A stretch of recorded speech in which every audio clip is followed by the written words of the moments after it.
Hey trappers, Dale Billingsley here, Billingsley Brand Lures. So guys, what I want to talk to you about today, we're going to kind of continue on with the otter thing. Like we started yesterday, we're going to kind of continue with that. We've got a little more rain here this morning, so we're kind of up under this canopy where we've got a little shade, because out there in the sun, a fat kid like myself will melt down, and nobody wants to see that. So we're kind of underneath here. Today we're going to discuss some dry land sets that I use. Now I like to use these sets. The first one I'm going to show you is the 3 punch hole set. I like to use it around up close to the toilets when you find those. And you can locate toilets, guys, you can locate them about anywhere. Timber's really good at finding those. In fact, she finds them so good that a lot of times she has to get a bath in the creek or the pond because she gets to rolling in them so bad. The main place to look for, though, is on your points, where your points jut out into the water. They'll generally, if there's otter in the area, I can pretty near guarantee you there's going to be a toilet up there somewhere. Any high bank, especially close to a crossover, you know, where you're coming out of one body of water and going up over into another one. Say they're coming out of a canal or a creek and they're coming up into a pond of some kind or a lake. Boy, a lot of times up on top there'll be a toilet right there, and they're easy to spot. You'll see fish scales laying everywhere.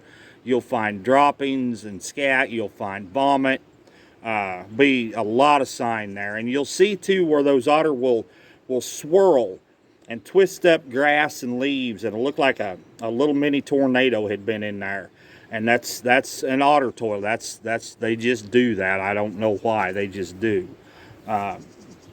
So yeah, they're pretty easy to find, and when you find them, then you want to go in there and put these sets in. Especially this 3-hole punch set that I use. Now on this set, I do recommend using, you know, a bigger, heavier trap, because you have a chance of catching couch. You're going to catch, you know, occasional bobcat, once in a while a red fox, plus the otter, coon. I mean, you're going to catch a lot of different critters there.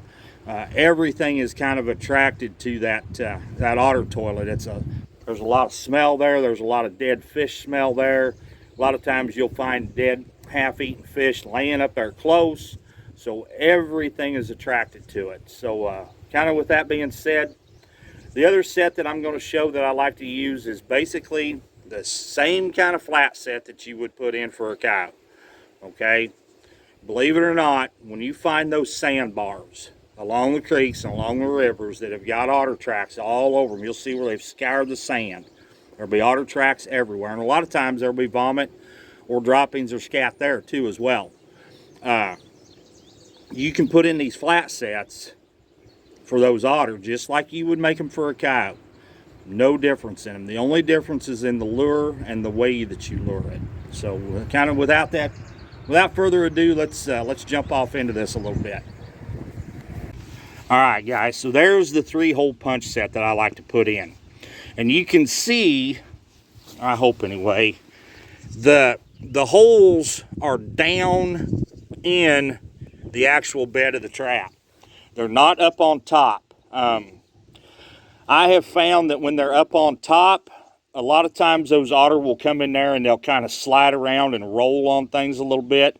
And I have a lot more thrown traps when the punch holes are up above. I have better luck with them down in low like this. That keeps my otter down here where he belongs, over the trap, instead of up there rolling and you know, sliding around. Otters are pretty notorious for that. Now the way I would lure this set, one hole I would put a big squirt of fish oil. Another hole I might put some shellfish oil, and in another hole I would put something like either my Thunderstruck or Longliner's Pal, Water Wolf, or not Water Wolf, I'm sorry, Water Boy. Water Wolf will be coming as soon as I get the ingredients to finish making it. It's one of my old otter formulas that I used to make. There's a couple of ingredients I'm having a hard time finding.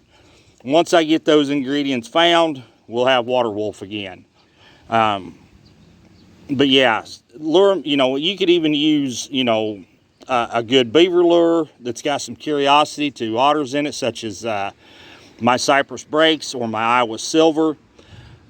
Don't be afraid to put a good bobcat gland lure in there either. Something like my cat call or something like High Plains Mesa.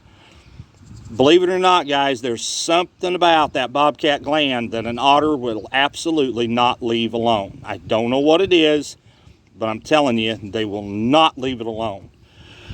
So anyway, there's several different ways that you can lure this set, and that's basically it. It's basically just like a coyote you would for a coyote. The only difference is you're way up close to the hole instead of way back further, because an otter's got such short legs. Granted, I understand he's got a long neck, but he's got short legs. You're buried down in there. You're gonna hollow, make a bowl there for the otter to come into to guide him in, just like you would for a red fox or a coyote or a bobcat. The only difference being you're up closer instead of back farther. Otter get way up in them. They get way up in front of them holes. So don't be afraid to crowd them. All right, guys, the other set that I like to use on those sandbars, as I said before, is the flat set like you would for a coyote. We've got our attractant back there, which is the hump of dirt. Our trap is 8 to 10 inches out, pan center from the attraction. We would lay something back here to create that walk-through.